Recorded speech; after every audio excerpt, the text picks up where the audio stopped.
My name is Cookie Davis, and I'm a native of Jacksonville, and I have been an artist probably longer than I want to tell you, because I started taking art lessons when I was 7. I started showing artwork when I was in my 20s, so it's been a few years.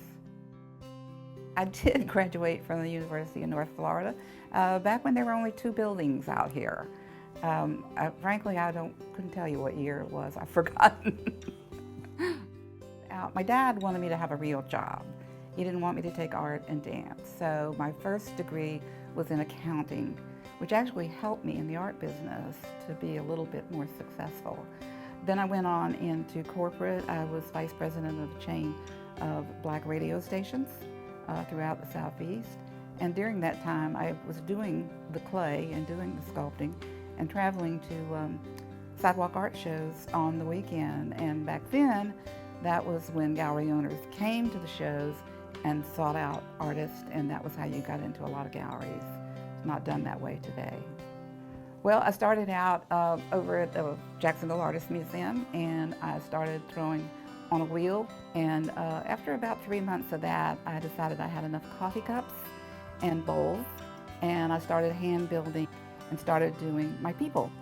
But all mine have stories. They're called story people. So I started out doing single folks, and as time went on, I started doing more ethnic and story people with that took a little research.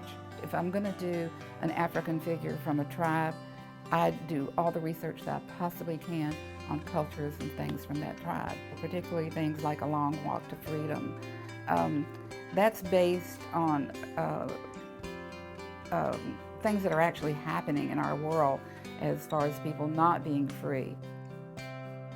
The big figures that were 4 feet tall, that takes some engineering, because you got to figure out where you're going to put your structures to keep that strong. It's more than, okay, I'm just playing in the clay.